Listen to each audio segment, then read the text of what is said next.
So I got this Action 3 to replace this guy, the Akaso EK7000. The audio was so bad on this I couldn't take it. So this should be made out of a better grade of Chinesium. The more I looked at this cage, the more I don't like it. You basically have to take the camera out of the cage if you need to change the batteries or mess with the SD card. It does give you the advantage of being able to hook up to the side of this thing, but then you lose access to your batteries and SD card. I don't like the idea of having to push this thing out of here. So I looked online and this thing seems to be the best bet. It's called a SmallRig. Really nicely made aluminum. It was about $50 Canadian shipped to my house from Amazon. Looks like the hardware is also quality. So this is all stainless steel hardware. So this should be way better. The only thing I can't get it on with this rubber.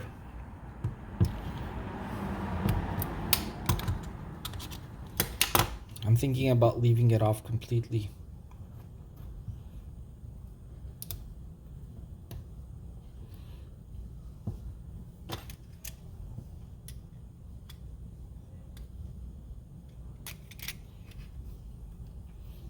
See, it hits.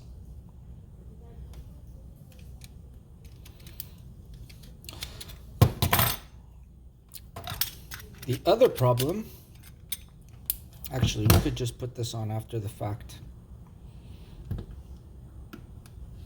Now, the other problem, the DJI holders work perfectly fine with this cage. They click in and it's not going anywhere.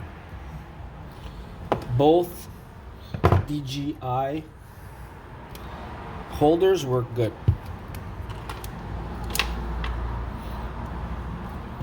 So you can be confident that I'm not going to drop it again unless it's user error.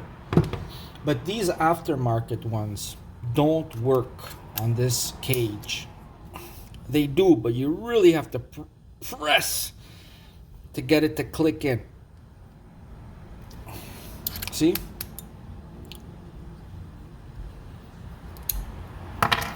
The other one as well, both.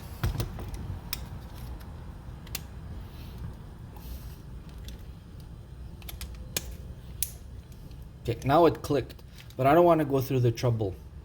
So I'm going to be returning these. And you could even use it as a holder, just for your camera. Leave the tripod on there. But in order to take it out, I found it easier just to do this.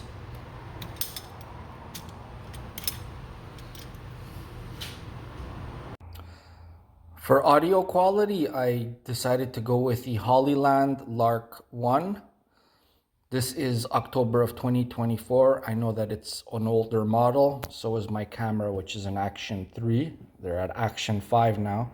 I didn't want to spend the money just because I'm new at YouTube and I'm still learning.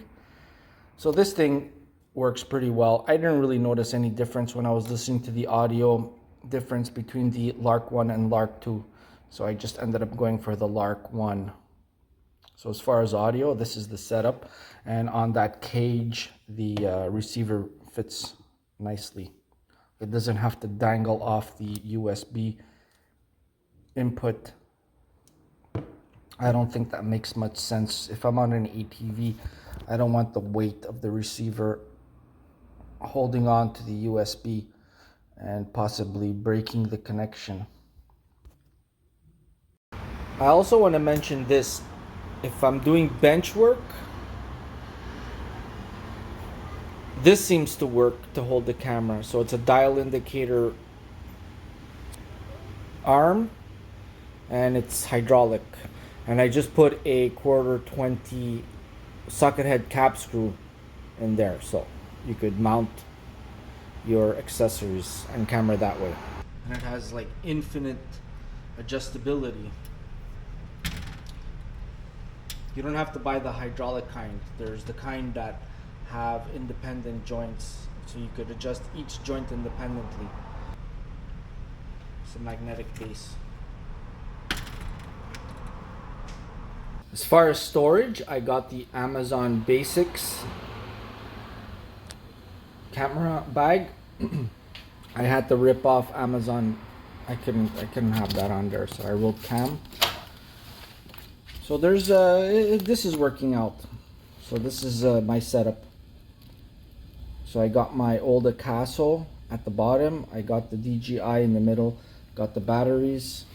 I got some cables for computer connectivity.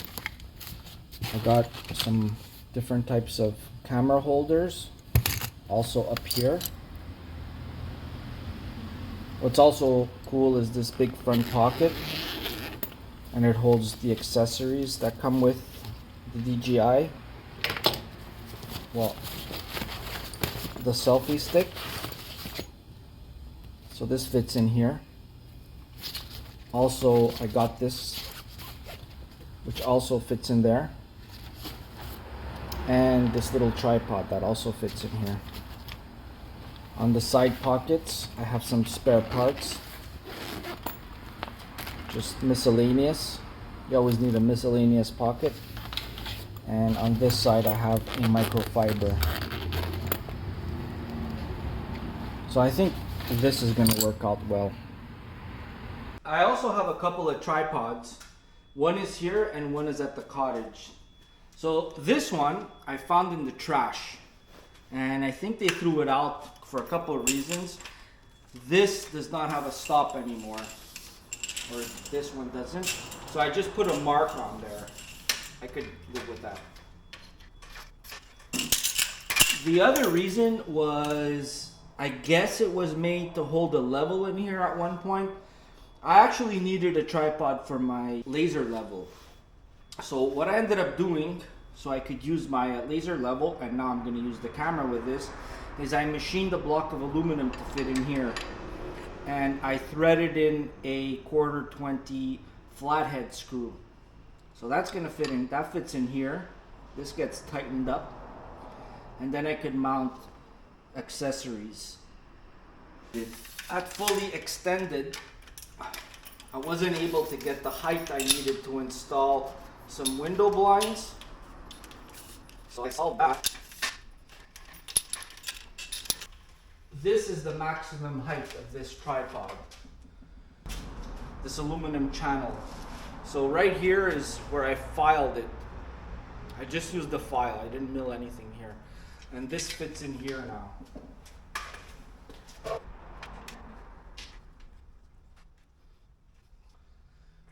And then I could attach a level, a laser level. You have to unscrew this, which is 1/4-28 of all threads. I don't know why I didn't put 1/4-20. Then you put this here, and then you thread the nut on. Then I needed a way to store this thing. I put a socket head cap screw. Then I could put this here to store it. And then I take this little knurled 1/4-20 and I thread that in there. And this chain is to hang it somewhere. Once I fold it up, everything stays together.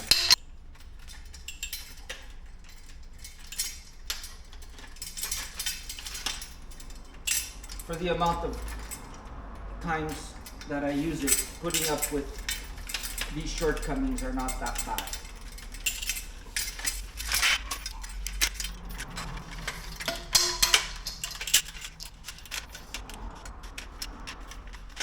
Now that doesn't stay in here anymore at all.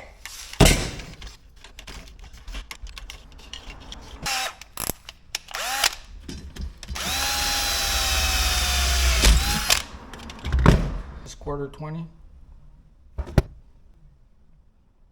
Making the writing smaller, or I can't see it anymore. Yeah, 1/4-20.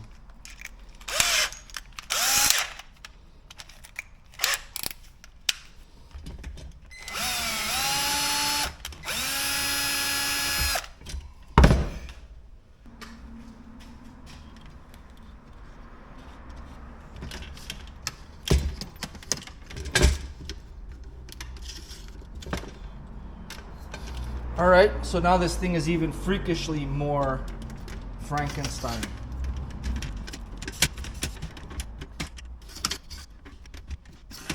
Oh, that works. I just need this to sort them out.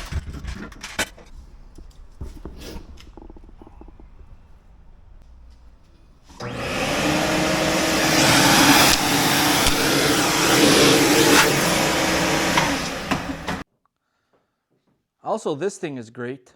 It's a surveyor's tripod.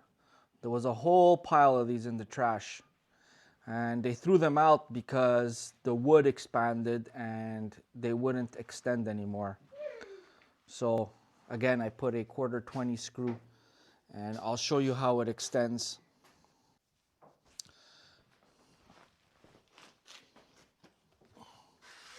So now it extends. I actually had to pass it through the table saw. That's how much it was too large to fit in here anymore. Also, I cut a slit in these copper retainers, brass retainers. And now it works. Nice tripod.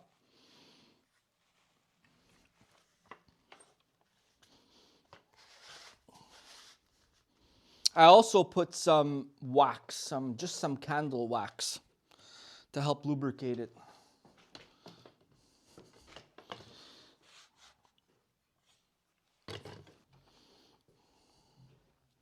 It's about 5 feet.